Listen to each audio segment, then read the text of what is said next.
Bem-vindos! Meu nome é Ricardo Bentin e com a ajuda de Deus, agora vamos trabalhar um conceito que no meu ponto de vista, meu ponto de ver, desde a minha perspectiva, deveria ser ensinado nas escolas no final do segundo grau.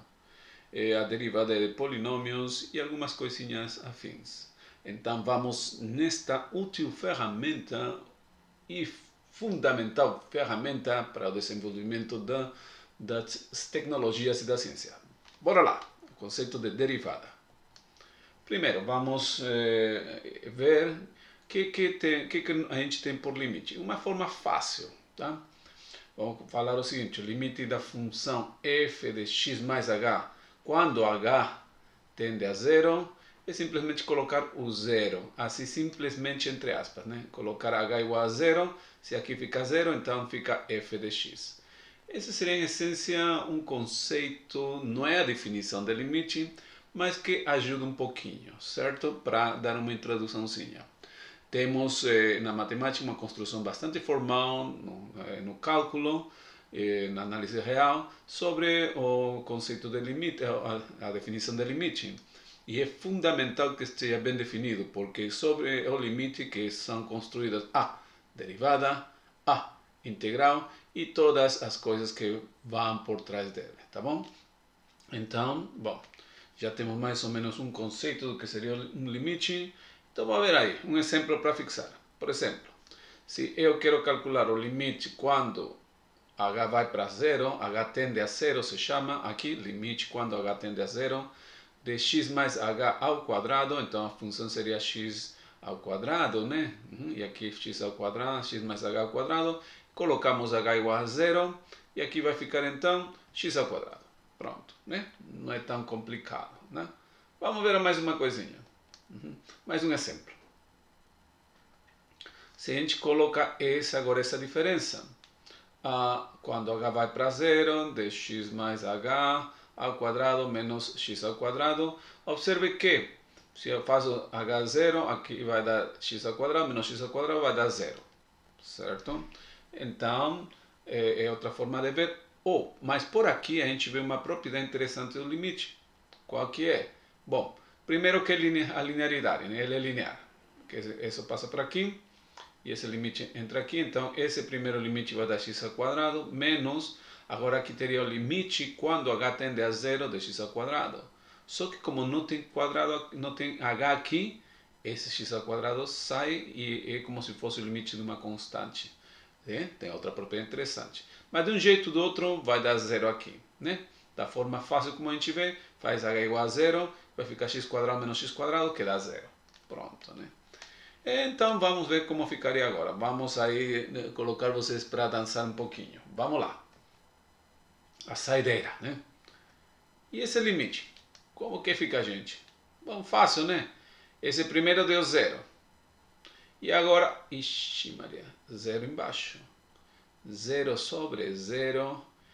Ai, ai, ai, ai, ai, ai, ai. Uma quantidade não determinada. É algo indeterminado. Ufa. O conceito do limite também tem suas complicações, né? Mas essa complicação, essa estrutura que temos aqui é muito interessante. A gente está vendo que aparentemente está determinado, mas tem umas coisas por trás, um mistério por trás. Então vamos continuar nossa viagem, nossa jornada. O que temos em essência é esse tipo de limite, de uma função em x mais h menos a função. Nesse caso que tínhamos no último exemplo, que seria x ao quadrado. X mais h ao quadrado menos x ao quadrado sobre h, certo? Tá bom. Essa é a questão da função, né? Vamos ver como funcionaria ela graficamente. Então vamos lá para nosso mapinha, nosso plano cartesiano, graças a nosso amiguinho René Descartes. René Descartes, graças a ele, podemos ver então isto. Se nós temos uma função mais ou menos assim, vamos então escolher os pontos. Primeiro temos f de x e depois vamos, digamos que ter x por aqui, depois x mais h por aqui e as imagens, né? Se aqui f de x, aqui é x, depois a imagem vai ter aqui f de x e se aqui é f de x. Não, vamos ver como vai. Vamos ver. Ao tentar colocar isto no plano cartesiano, né? Já a função tem essa forma que tem vermelho, essa seria a função, o gráfico da função f de x, tá? Bom, temos o x aí. Para ver a imagem, traçamos uma linha paralela ao eixo y. E depois, para achar a imagem mesmo, traçamos uma linha paralela ao eixo x. Tcham! Então, essa seria a imagem do ponto x da função f de x. Então, seria f de x aqui. Certinho? Façamos o mesmo para agora x mais h, que se vamos ter um incremento aqui, se aqui é x, vamos colocar um h aqui, então por aqui seria x mais h. Aí, né? Passamos o mesmo para ver a imagem, agora vamos mais rápido, porque o tempo está premiando, né? Isso daí, né? Então, os pontos em questão seria esse pontinho daqui e esse pontinho daqui. Aqueles pontos interessantes, né? Esse pontinho e esse pontinho. Oh, legal, né? Tenho 2 pontos. Então, vamos ver o que a gente vai fazer com isso. Bora. Aham. Vamos traçar uma reta secante entre esses 2 pontos. Bom, mas se é reta, então eu lembro que uma reta tinha um coeficiente angular.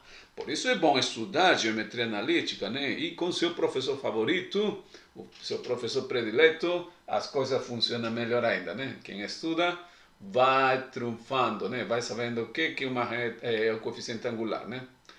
Bom, isso, o coeficiente angular, pego esses 2 pontos, traço esse valor daqui, traço esse valor daqui, formo um triângulo retângulo, né? Mas eu preciso desse valor e desse valor embaixo, né? O valor embaixo é facílimo, porque esse aqui é x e aqui é x mais h, então esse daqui, né? Esse cateto embaixo, esse cateto horizontal, vale h, né? Total a x, aumente um valor h, então esse vale h, h aqui. E esse, bom, seria a diferença de S com E. Oh, gente, olhem aqui a diferença. IH. Então, aqui, essa estrutura aqui está me dando coeficiente angular. Tá vendo? Temos HI. Isto, o coeficiente angular M de essa reta secante. Uau! Geometricamente dá para entender algumas coisinhas, né? Mas eu preciso pegar o limite quando h vai para zero. O que significa isso? Bom, que se eu estava aqui, eu vou começar a diminuir h. Fixemos esse ponto aqui. Então, esse vai ser aquele que vai correndo. Se o h vai diminuindo, isso quer dizer que eu vou começar a levar o ponto por aqui, depois por aqui, depois por aqui, depois por aqui, depois por aqui, até quando essa diferença no limite infinitesimal, no infinitesimal, como falavam antigamente, né? No infinitesimal quer dizer quando a diferença é quase zero, mas não chega a ser zero. Que essa é a ideia do limite, no fundo, né? Por isso, antigamente, o cálculo diferencial e integral se chamava cálculo infinitesimal. Eu acho que também é válida, apesar de ter algumas críticas modernas ao nome, mas, bom, é válido, porque a gente está calculando coisas bem na ideia que estão diminuindo, né? Bom, quando o limite vai para zero, neste caso, né? Bom, já estamos andando, né? Então vamos ver como vai ficando aqui. Quando ela vai para zero, vamos diminuir. Esse aí, opa, esse ponto está fixo, mas a reta secante continua. E eu posso continuar chegando. O que acontece quando... O que vocês acham que vai acontecer quando h vale zero, né? No início tinha uma reta secante, outra reta secante, depois vai aqui outra reta secante, não tem jeito, outra reta secante, outra... E quando chegamos no limite, olhem aí, isto. Então, no limite mesmo, temos a reta que vira tangente. Então, essa estrutura, já com o limite aqui, me dá o coeficiente angular de essa reta tangente. Então, isso num valor 0 sobre 0, pelo menos geometricamente está aí, né? Segundo alguns historiadores da matemática, eu não sou historiador da matemática, né? Falam que foi por aí que o Newton observou que essa expressão não podia dar 0 sobre 0. De alguma forma tinha que ser trabalhada e dar um valor, uma função, porque o coeficiente angular está aqui, né? Não vai dar 0/0, não vai dar algo indeterminado, é um valor dado, é um valor fixo. E, obviamente, Newton estava interessado não em funções, ele estava interessado em particular a posição. Ele estava estudando a teoria de movimento de Galileu, né? Estava muito, porque Galileu é outro gênio também, que nem o Newton, né? E ele chega nesse conceito aqui, de esse limite especial, né? Uhum. Paralelamente, porque Newton é da Inglaterra, né? Ele fez muito boas descobertas, justo quando tinha uma pandemia. Quem sabe um de vocês não para nessa pandemia e faz uma descoberta transcendental para a humanidade. O Newton descobriu aí a gravitação universal. Aquela história da maçã, né? Na verdade, ele estava aí no meio de uma pandemia, o bichinho, coitado. Vamos, essa pandemia era bem pior do que essa daqui, só que o pessoal não fez tanta. Naquela época não tinha os meios de comunicação, né? Tanta politicagem por trás dessa doença, né? Mas tudo bem, continuemos. Tanto medo e temor, né? Nada de máscaras. Newton não usava máscara na época. Passou a pandemia do jeito que a humanidade passou tantas pandemias já, né? Uhum.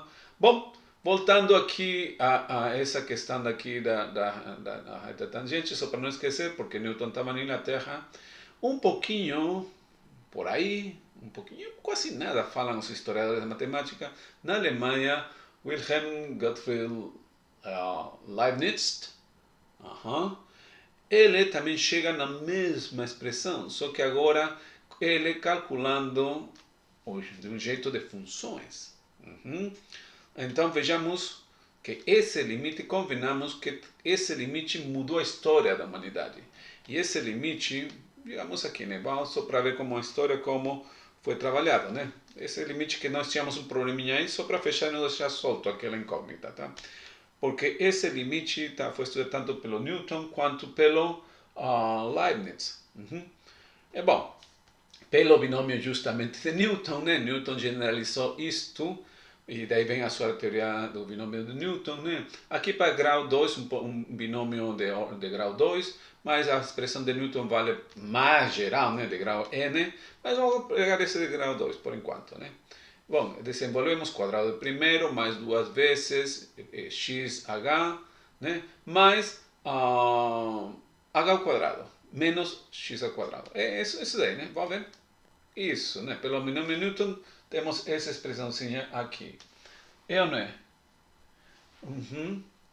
Então, vamos colocar essa expressão aqui, seu equivalente, e vamos ver o que dá, né? Colocando no limite, chamamos nosso limite de D, depois você vai ver por que a gente colocou essa letra D. Alguns já estão mais ou menos sabendo, o pessoal espertão, né? Hoje em dia as crianças nascem de olho aberto, muitos de vocês devem ter nascido já de olho aberto, né? Na minha época, filho, as crianças demoravam de 1 a 2 semanas para abrir os olhos. Hoje já sai brincando com seu smartphone. Os tempos mudam, né? Bom, a questão que já colocamos aqui, e aqui esse x quadrado menos esse x quadrado, pode eliminar. Esse é um bom sinal, estamos simplificando. Só ficou esse termo daqui. O que eu posso trabalhar nesse termo daí, gente? Alguém falou, coloca o H em evidência. Então tira o H. Se eu tiro o H, lembre que esse x quadrado com esse x quadrado cancelaram, vai ficar H, abre parênteses, 2x mais H ao quadrado. Olha, o H fica aí, né? Interessante. Se H fica multiplicando com esse H...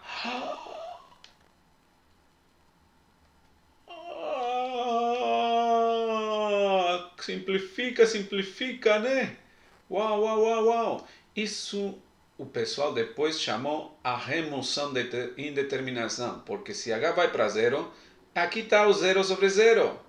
Como eu posso falar que H dividido por H vale 1? Ou se você quer, faz... Como falam, cancela. Vai ficar no final um limite de 2x mais H. E esse a gente já sabe, né? Esse limite vale 2x. Legal. Então, tanto Newton quanto Leibniz ficaram muito contentes dessa descoberta. que tanto tem ajudado a humanidade em 1600, e até agora não ensinam nem nas escolas públicas. É muito pior nas escolas públicas, nem nas particulares, muito menos nas escolas públicas, né? Eu lembro que quando meus irmãos estavam na escola, eu sou mais velho de todos, né? Mas tinha uma escola do Partido Comunista do Peru. Eu, pela graça de Deus, não cheguei lá, né? Porque eles criaram uma escola e eu sempre estava um grau acima do limite que eles tinham criado, né? Mas meus irmãos foram, eles viam essa questão de derivada, assim, de polinômios. Não do jeito que a gente vê agora, né? Mas de uma forma mais simples. Mas pelo menos viam. Tudo bem, eles tentavam fazer esse pessoal da escola, colocar a escola no top, porque era mais uma questão de propaganda política do que outra coisa, né? Mas eu acho, mesmo assim, que deveria ser ensinado nas escolas públicas e elevar o nível. Me falem aí, comentem aí, eu nunca pedi comentários de vídeo. Este vídeo, esta aula, é uma aula bem especial, não está dentro da meta, mas eu acho que é muito importante para a sua formação profissional, gente. Então, me comentem aí que vocês acham, daria ou não daria para ensinar isto do jeito que a gente viu até agora nas escolas públicas, com a base que o pessoal tem, né, com a base que supostamente o pessoal deveria ter nas escolas públicas. Bom, de um jeito ou do outro, a gente chega isso, o valor de S de D igual a 2x, e agora temos a nossa definição da derivada formal, agora já é formal, né? Seja uma função, seja x um ponto aberto, que é subconjunto de R, a função definida nesse aberto, que vai do real a reais, uma função real de variável real contínua, em R, então definimos, está aqui, né? É o coeficiente, observem que a gente denota dessa forma aqui, d dividido por dx da função f de x, e isso vamos chamar como a derivada da função x no ponto x que pertence a ao aberto A. Bom, essa é a definição da derivada. Com essa definição, a gente trabalha muitas coisas. Antes de eu esquecer, também a derivada também é denotada por f' de x, por f ponto de x, essa é a notação de Newton. Essa é a notação daqui, que está dentro da definição formal que a gente deu, é a notação de Leibniz, é aquela que eu mais gosto, porque se a gente tem derivadas de ordem maior de segunda ordem, de colocar aqui d2, d2, d3, d3, d4, d4, d5, d5, dn no geral, dn aqui, né, deriva n vezes a função. Já a notação de Newton é válida, é limitada, né, mas é válida para questões da velocidade. Porque, adiantando, sem dar spoiler, se eu tenho a posição x dt, a derivada de x dt é a velocidade. E vocês já sabem da aula anterior que a derivada da velocidade é a aceleração, né? Então já fecha legal. Mas é a segunda derivada, até a segunda, que é a aceleração. Então, primeira derivada um pontinho, segunda derivada 2 pontinhos, dá, né? Mas e se eu quero mais de ordem maiores? Vou colocar aqui que 20 pontinhos, se eu quiser, n pontinhos, não dá nada, né? A notação de Leibniz é aquela que eu mais gosto, né? Igual a f' não dá para colocar 2 linhas, 3 linhas, 20 linhas, não. E aqui de x, não. Eu estou com Leibniz nessa questão. I stand with Leibniz, ok? Mas os dois foram gênios, né? Tanto Newton como Leibniz. Os historiadores da matemática falam que teve muita briga entre eles dois. E como Newton era o bam, esculhambou mesmo, lamentavelmente, né? O Leibniz, na verdade, Newton achava que o Leibniz tinha plagiado dele, né, a ideia para roubar, né? E nessa época tinha rixas entre a Alemanha, Inglaterra, França, né, que eram as potências, então ele achou que era uma questão entre política, vai por aí, né? Mas o Newton achou que estava querendo o pessoal lesar ele, né? Roubar ele, mas não. Hoje o pessoal da história da matemática confirma que não foi assim, que os dois tiveram as ideias em paralelo, a mesma ideia em paralelo. Isso é bem interessante. É como se Deus falasse, vou dar aqui e vou dar aqui a mesma ideia, para que vejam que tem algo maior por trás. Aliás, se vocês pegam a biografia de Newton, Newton foi um fascinado pelo conceito de Deus. Tanto assim que boa parte da vida, quando ele era famoso, dedicou para estudar as profecias do livro do Daniel. Está aí, você pode procurar isso. Inclusive ele fez um livro sobre isso. Não sei porque não é muito comentado no meio acadêmico, né? Às vezes a pessoa quer tirar o conceito de Deus. Eu entendo que as religiões têm suas coisinhas, né? São feitas por nós homens. Mas o conceito de Deus é bem superior. Bom, vamos lá, continuemos, né? Que está indo o tempo e temos muita coisa para ver nesta aula especial. Bom, também com essa definição dá para provar que a derivada é um operador linear, também dá para provar que existe a regra do produto e da função composta, muito importantes para quando já a gente vai trabalhar problemas de derivadas, mas isso em questão de cálculo, de física, né? Aplicações da física, engenharia, química, isso já é para depois. Esta só é uma breve e humilde introdução. Bom, vejamos. Se temos a função x elevado a n, aplicando a definição, teríamos que essa seria a derivada de x elevado a n. Mas aqui eu posso ou não posso aplicar o binômio Newton? Claro! Aqui vou ter n mais um termo, vai ser x a n, mais, aí vem combinações de n em 1, que vai dar n, né? De x elevado a n menos 1, h, é a expressão que a pessoa sabe da escola. Imagino, né? Mas tudo bem. Se não, temos o Wikipedia por aí. É só dar uma olhada sobre o binômio de Newton para xn. Bom, pelo binômio de Newton, essa é a expressão, né? Já desenvolvida, né? Observem que é uma coisinha. Aqui o grau de x é n, uma observaçãozinha, n menos 1, então em x vai diminuindo os graus, até chega em 1 e fica em 0. Já em h começa de h0, por isso que não tem h explicitamente aqui. Aqui começa H1, o próximo seria H2, até Hn-1 e acaba com Hn. Né? Em x vai diminuindo e em h vai aumentando o grau do exponente. Né?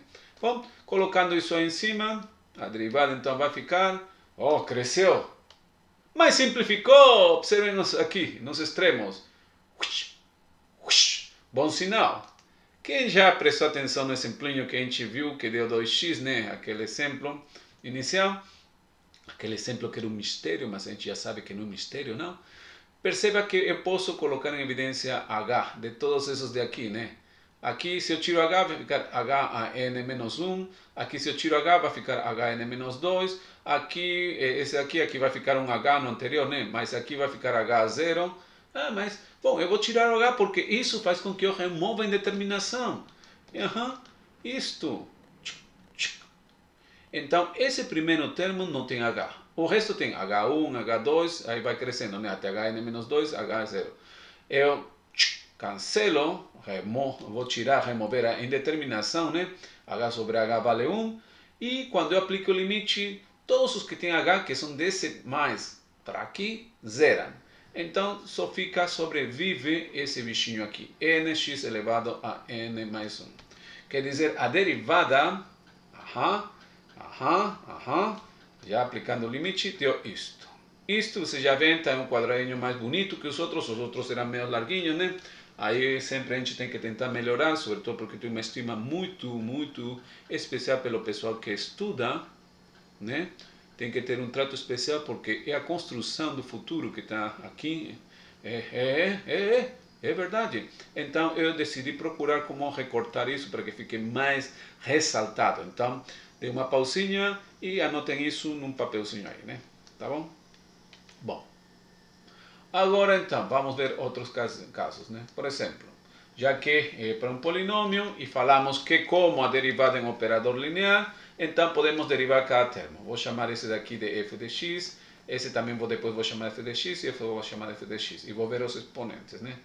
Bom, se esse é f de x, aqui x ao quadrado, n vale 2, da expressão que vocês acabaram de anotar. Se n vale 2, então esse 2, qual que é a regra? Esse 2 desce, vai ficar 2x, e aqui vai ficar 2 menos 1, né? N menos 1, observem aí novamente, então vai ficar 2x, porque 2 menos 1 vai dar 1, então vai dar 2x, que é elevado a 1. Pronto, já derivei esse termo. Agora vou pegar aqui, quanto que vale o n aqui? Quem falou 1? Acertou, meu filho. Então, se f de x é 3x, n vale 1. Aí que coisa? O 1 desce, vai dar 3, não tem problema. Vai ficar x a 1 menos 1. Ué? 1 menos 1, 0. X elevado a 0. Bom, todo número elevado a 0, sempre que não seja 0, vai dar 1. Então, quando derive, isso vai ficar o 3. X elevado a 0, que é 1, né? Então, a gente só coloca 3. Tá aqui, tá aqui. Aham. E agora com esse 7 aqui? Ué, quanto que tá x aqui? Pensem, gente, pensem. Já pensaram? A solução está mais ou menos por aqui, né? Aqui estava x elevado a 0, que é 1. Então aqui também tem um x elevado a 0 em essência. Aham. Eu coloquei esse exemplo porque o pessoal sempre se confunde, né? Às vezes, quando coloca a derivada disto, sabe que a derivada é uma constante zero. Já viu 20 mil vezes, mas não sei por que coloca 7. E o malvado do professor, quando vê isso, zera toda a questão. Ele derivou certos 20 termos do polinômio, mas errou aqui. O malvado do professor dá zero. Bom, eles falam que é porque se está construindo uma ponte não pode errar. E estão certos, né? Estão certos, né? Tudo bem, eu acho que deveria ter um consenso. Não zerar tudo, né? Mas tudo bem. Cada quem com seus critérios e respeitamos. Bom, n vale 0, o 0 passa para frente para multiplicar. Bom, se o 0 multiplica pela frente, zero tudo. Por isso a derivada vale 0. Seguindo a regra que a gente acabou de provar. Mas, gente, isso é legal, porque isso quer dizer que quando eu tenho toda constante, a derivada de uma constante vale 0. Bom, finalmente colocando, temos isso, que a derivada, pelinha, estou usando essa notação, vai dar 2x mais 3 mais 0, 2x mais 3. Pronto. Agora vejamos uma outra coisinha. O tempo está passando e não quero extrapolar mais dos 32 minutos que a gente estipulou, né? Aham. Façam vocês agora isto. Dê uma pausa e façam já. Bom, vamos ver, né? Vamos ver. Derivando cada termo. Quando é t, plan, plan. Quando é primeiro termo, segundo termo, 5t. E 603 é uma constante, então dá 0. Bom, finalmente, isso mesmo, né?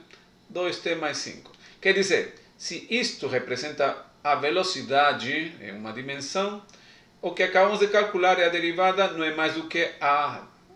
Não, essa é a velocidade... desculpa, de novo, né? Essa é a posição...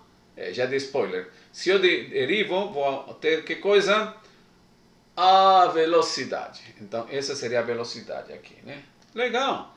Eu posso estender essa ideia da linearidade já não para polinômios, mas para o que a pessoa conhece como séries. Então, dada a função Lx, usando expansão em Taylor, ou se você quer, vamos definir a função exponencial desse jeito, né? Então, o que eu vou fazer? Vou derivar aqui, aqui, aqui, aqui, aqui, vou derivar todos. A derivada de uma constante, 0. A derivada de x elevado a 1, é 1 desse, vai dar 1 aqui. Aqui esse 2 cai aqui, mas simplifica com fatorial, vai dar 2 dividido por 2, novamente vai dar x, e aí vamos derivando cada termo. 3 desse aqui, cancela por aqui, vamos vendo, né? Isso, né? 0, 1, cancela aqui, esse 3 já, aqui eu expandi o fatorial de 3 como 3 vezes fatorial de 2, para que cancele, cancele, cancele, cancele. Então, simplificando, 0 não coloco, vai dar 1 mais, aqui vai dar x, está aqui. Aqui vai dar x ao quadrado sobre 2 fatorial, está aqui. Aqui vai dar x ao cubo sobre 3 fatorial, porque 4 sobre 4 dá 1, e aí vai indo, né? E aí vai... Olha! Isto não é mais do que isto novamente. Uau! Então, nós chegamos a uma questão que foi Leonhard Euler, como falam em português, né? Leonhard Euler, que descobriu a derivada da função exponencial é o próprio exponencial. Interessantíssimo. Observem que o x está agora no exponente. Aqui também, né? Bom. Se é assim, então a gente pode também usar as definições das séries de Taylor, do seno e cosseno. Seno é nessa forma, Oh, observem uma coisa interessante para o seno. Aqui é ímpar, todos os expoentes são ímpares. E eu posso derivar também aqui, aqui, aqui, aqui, aqui. Mas antes de derivar vou colocar também, sim, aqui que é a função do seno é função ímpar. Aqui dá para ver claramente, né, pelos expoentes. E o cosseno em série de Taylor tem essa forma. E dá para ver que é uma função par, né, expoentes pares. Bom, então agora vem, vamos derivando aí, gente. O cosseno é função par. Encontre a derivada da função seno. Bom, vamos lá. Derive cada termo. Vamos derivar do mesmo jeito que pareceu que a gente fez a função exponencial, né? Derivou 1 para 1, cancela o 3 com 3, o 5 com 5, o 7 com 7. E vai dar isto. Isto não é mais do que o cosseno, a expansão em séries da função cosseno. Quer dizer, isso, gente, uau! A matemática é formidável. Por isso que o conceito de derivada apaixonou tanto e apaixona ainda muita gente. Bom, a parte do do it yourself. Encontre a derivada da função cosseno. Dê uma pausa e façam já. Bom, vamos conferir. É a mesma coisa, 0, o 2, a 4, é a mesma coisa, parecidíssimo, simplificando. Oh, parece sim, né? Só que aqui tem os sinais que começam com menos, mais, menos. A função seno começa com mais, menos, mais e aí vai indo. Então esse daqui é o negativo da função seno. Quer dizer, a derivada do cosseno é menos seno. Eu recomendo que vocês façam tudo isto com mais calma, porque é para a sua formação profissional. Façam com calma, quando muito que estão copiando, né? Eu sei que copiar não é tão rápido quanto o vídeo, né? Às vezes leva 2 vezes, mas faz parte do trabalho. Até porque possa ser que novamente o caderno cai na prova. Tem gente que na primeira não esperava, eu falei, repeti, façam um caderno bonito, não fizeram, e se... Bom, essa coisinha, né? Pronto. Continuemos então. Já estamos fechando, graças a Deus, porque o tempo está correndo.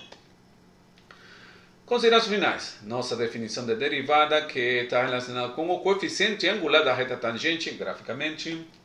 Nós temos a derivada de x elevado a n, x não está no expoente, e o n é o expoente, isso é dos polinômios. Com isso, nós conseguimos calcular a derivada exponencial e também dos senos e cossenos. Bom, gente, espero que tenha sido bom. Com a ajuda de Deus, a gente se vê na aula que vem. Shalom Litral Lekulam!